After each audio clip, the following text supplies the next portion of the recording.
Nobody announces the end of an empire. It does not come with a declaration or a ceremony. It does not arrive in the language of diplomats or the columns of newspapers. It arrives the way all permanent things arrive. Suddenly, in the middle of an ordinary night, while most of the world is asleep and the people closest to it are still trying to understand what they are hearing. On February 28th, 2026, 11:47 p.m., the city is still. The kind of still that a city under war learns. Not peaceful, not relaxed, but careful, conserved. People in Tehran have spent the last month learning to read the night sky, the way their grandparents read weather, the direction of the sirens, the color of the light on the horizon, the difference between a strike that is far enough away to ignore and one that is not. Tonight, the sirens are coming from the north. In the Shamiran district, behind walls thick enough to stop a rocket, inside a compound that has housed the office of Supreme Leader for over 3 decades, the security detail outside the main residence hears the sirens and reaches for their radios. The protocol is clear. They have rehearsed it. Everyone in that compound has rehearsed it.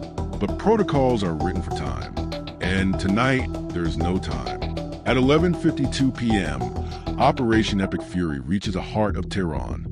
The strike is not loud the way people imagine strikes are loud. It is not a crack or a bang.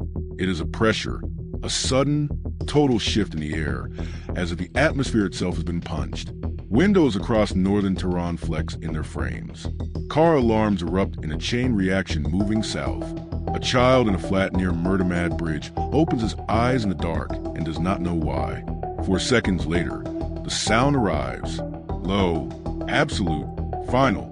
By midnight, nothing is confirmed. By 2 a.m., every intelligence service on the planet is working with the same fragmented signal intercepts and drone imagery and desperate phone calls between embassies. By 3 a.m., the information is no longer fragmented. Ali Khamenei is dead, supreme leader, commander of the faithful, the man who held the Islamic Republic together through wars and sanctions and uprisings and assassinations for 34 unbroken years, gone.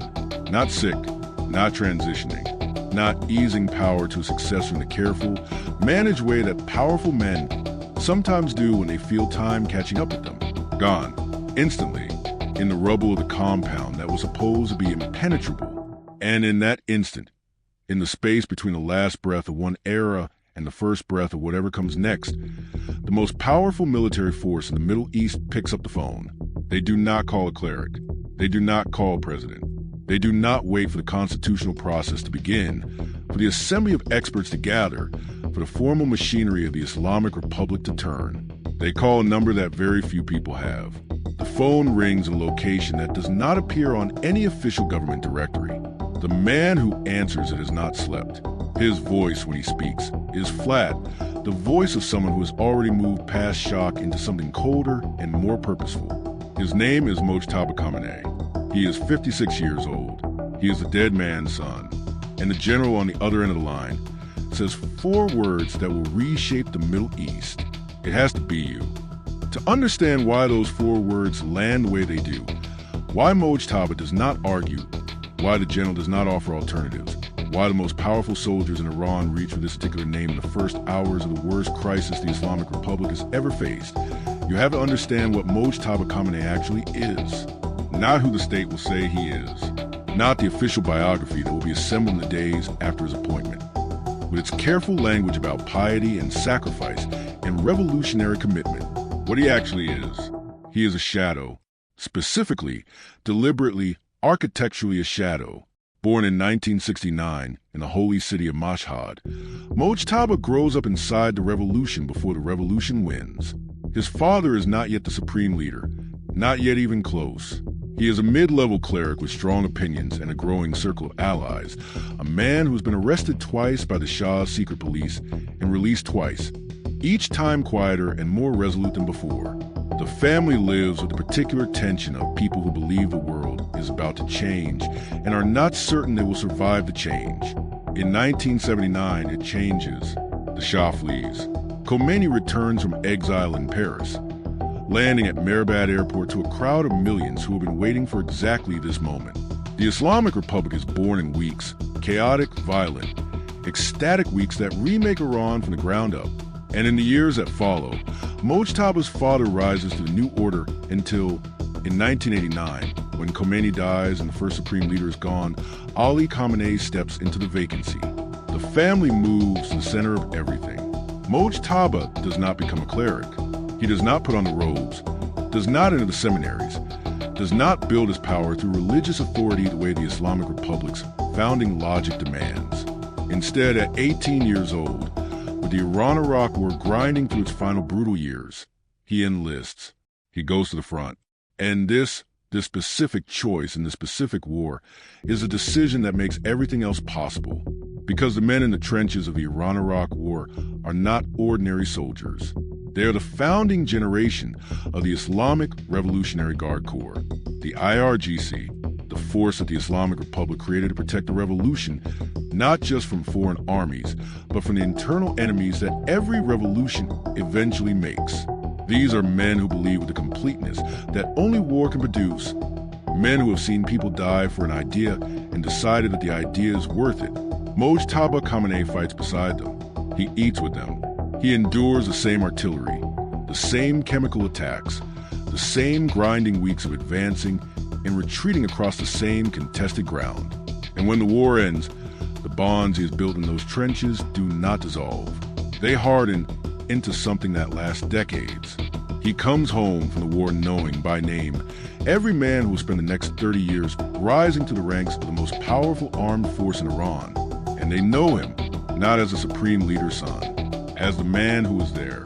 He moves into his father's office without a title. There is no announcement, no press conference, no government gazette recording his new role. He simply arrives and does not leave. He reads the intelligence files. He takes the meetings that his father prefers not to take directly. He makes the calls that need to be made at hours when plausible deniability matters. A U.S. diplomatic cable, leaked years later and published by WikiLeaks, describes him in 4 words. 4 words written by an American diplomat in Tehran, who spent years trying to understand where the real decisions in Iran were actually made, the power behind the robes. In 2005, a relatively unknown hardline mayor from Tehran named Mahmoud Ahmadinejad wins the Iranian presidential election in a result so unexpected that it leaves most analysts reaching for explanations that the official result cannot provide. The whispers inside Tehran's political class point in one direction. In 2009, when Ahmadinejad wins a second term in an election so visibly manipulated that millions of Iranians pour into the streets, the Green Movement, the largest civil uprising Iran has seen since the revolution, the crowds understand exactly who they are angry at. They chanted in the streets, not at the supreme leader alone, at his son. Wish you death, Mojtaba, they chant, so you would never be the next leader. They see him, years before the world does. But here's the piece of the story that makes everything that follows so much darker. By 2024, according to intelligence passed between the CIA and the White House and reported by the New York Times and CBS News, Ali Khamenei has told the assembly of experts something in private that his government will never acknowledge publicly. He does not want his son to succeed him. He tells the 88 senior clerics who are constitutionally responsible for choosing his replacement that Mojtaba is unqualified, that his judgment is not what it needs to be, that after watching this man for 55 years, longer than anyone on earth, his answer is no. The father closes the door. On February 28, 2026, the door blows off its hinges. The days that follow the strike are the most dangerous 11 days in the history of the Islamic Republic, not because of the bombs still falling outside, because of what is happening inside. The Constitution is clear about what is supposed to happen. The assembly of experts, 88 clerics elected by the Iranian public, spread across the country, must convene and select a new supreme leader. This process is meant to be deliberate, weighted. The founders of the Islamic Republic understood that the title they were creating was not just a political office, it was a theological one. The supreme leader is, in the logic of the Islamic Republic, the most qualified living interpreter of God's will for the Iranian nation. You do not choose that person in a hurry. The IRGC does not care about any of that. Within hours of confirmation of Khamenei's death, before the state broadcaster has made the official announcement, before the formal mourning period has begun, before the sun has even risen on March 1st, IRGC commanders are making calls, not to the Assembly's official channels, to individual members, private numbers, direct lines. The message does not need to be long. In a country where the IRGC controls the airports, the border crossings, the intelligence files on every government official, and the prisons where people who say the wrong thing sometimes disappear, a phone call from a senior general at 3 a.m. does not require much elaboration. The threat is in the call itself, in who is calling, in what that person is capable of, in the fact that they have already decided what the answer should be. They have a name. They want to vote. They want it fast. The Assembly tries to meet physically. It fails 5 times, then 6. The strikes are still happening, moving 88 senior clerics, old men, many of them, men in their 70s and 80s who have spent their lives in seminaries and courts and government chambers, into a single location while American aircraft are operating over Iranian airspace is not a risk that anyone is willing to authorize. So they meet online, over encrypted video calls that drop and reconnect, over connections that sometimes cut out mid-sentence, leaving men staring at frozen screens. The IRGC calls continue between sessions. Some members stop answering. Some answer and say nothing. Some answer and say yes. Then on March 3rd, the Assembly's office in Qom is bombed. Qom, the holy city, the city of seminaries and shrines, and the deepest roots of Iranian Shia scholarship, the place where the Assembly members were attempting to organize a physical gathering away from the chaos of Tehran, in a location that felt safer. The rubble is still smoking when the IRGC calls resume. Whether the strike on Qom is an external military operation or something orchestrated closer to home is a question that Iranian officials refuse to answer and international investigators cannot yet prove. But the Assembly members watching the news do not need an answer. The message arrives without one. There is nowhere safe to gather. There is no time to deliberate. There is no room to disagree. On March 8th, they vote, and on March 9th, a television anchor sits at a desk in front of a formal photograph and reads a prepared statement in a steady voice. Mojtaba Khamenei is the new supreme leader of the Islamic Republic of Iran, the man his father did not want, the man the revolution's own constitutional process was pressured into choosing, the man who, as his name is being read on state television to a nation of 90 million people, is still nowhere to be seen, not on video, not in audio, nowhere, just a statement, read by someone else, over a photograph that does not move. Watch that broadcast carefully. Not the words. The words are exactly what you would expect, full of the Islamic Republic's familiar vocabulary of resistance and martyrdom and the enemies of God. Watch the image behind the anchor, a still photograph of a man who is now, at least in name, the most powerful person in Iran. A photograph taken years ago, without his knowledge, at a public rally. No video, no audio, no movement.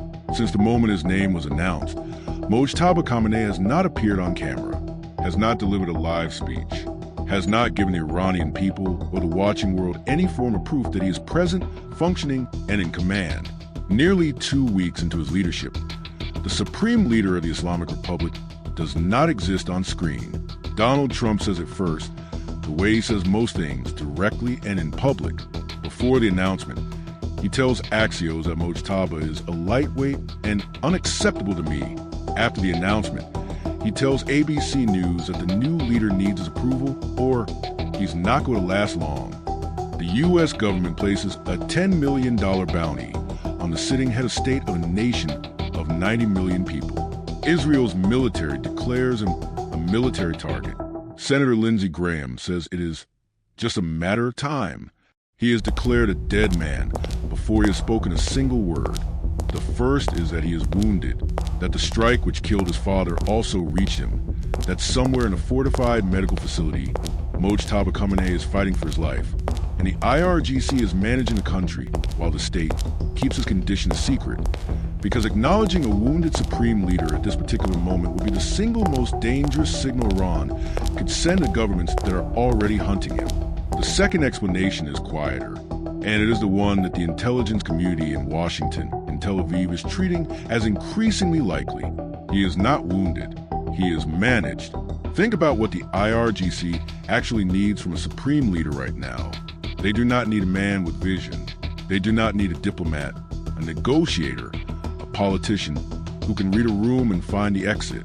They need a title, a name with religious legitimacy attached to it, a way of maintaining the appearance of the Islamic Republic's constitutional structure. Supreme leader, assembly of experts, president, parliament, while the actual decisions are made by the men in uniform who put him there. A supreme leader who stays invisible is a supreme leader who cannot contradict anything, cannot build independent relationships, cannot one day decide that the IRGC's interests and Iran's interests are not the same thing. The silence in this reading is not a gap in the story. It is the story. And while the world watches the empty chair, the board is being cleared. Ali Larijani is not a man who makes headlines easily. He is the kind of politician who operates in a register just below drama, competent, steady, never quite the center of attention, but always in a room where the center of attention is decided. He served as Iran's parliament speaker for nearly a decade. He sat at the nuclear negotiating table across from European diplomats and held his government's position without losing the thread of a possible deal. He is not a liberal. He does not want to reform the Islamic Republic. He wants it to survive, and survival, in his understanding, sometimes requires talking to your enemies. This is the quality that makes him indispensable, and it is increasingly the quality that makes him a target. On March 17th, 2026, Ali Larijani is killed. The men who led Iran's previous nuclear negotiations gone. The officials who maintained back-channel relationships with Gulf states, sidelined or dead. The politicians who once sat in the closed rooms of Iranian government and argued carefully and persistently that diplomacy was a weapon worth keeping, disappearing one by one, some of them in Israeli strikes, some of them in a quieter process, reassignments, arrests, accidents that are never explained and never investigated. What is being built with each removal is a government with no exits. Every person who understands how to end a war is being taken off the board. What remains is a leadership made entirely of men who no one move. Men who, when a room offers a door, choose the wall. This is the purge of the pragmatists. It does not announce itself. It happens in the margins. One death, one removal, one unanswered call at a time. Until one day you look at the map of Iranian political power and realize that every person capable of finding an off-ramp is gone, and the only road left is the one that leads further in. One more thing, one final layer beneath all the others. In January 2026, Bloomberg publishes the results of a year-long financial investigation. It is detailed, source documented. It follows a network of offshore companies, intermediary accounts, and business partners across multiple countries. It traces assets and properties on one of London's most exclusive streets, to a villa in the Emirates Hills district of Dubai, to hotels in Frankfurt and Mallorca. None of these assets are registered in Mojtaba Khamenei's name. They are held behind structures built specifically to prevent his name from appearing on any document, a maze of shell companies and proxies and business associates, some of them connected to an Iranian bank whose collapse years earlier was covered, in part, by Iranian state funds, meaning that ordinary Iranian citizens, people crushed for decades by sanctions, people who queue for subsidized bread, people whose savings have been destroyed by inflation, paid money that eventually helped protect the wealth of the man who rules them. The Islamic Republic was built on a promise. The revolution happened, was worth the blood, was worth the years, was worth everything it cost, because it was replacing a corrupt monarchy that enriched itself at the expense of people with a government of God, a government of justice. Mojtaba Khamenei owns property on Billionaires Row in London through companies nobody can trace back to him. The people of Iran know this story.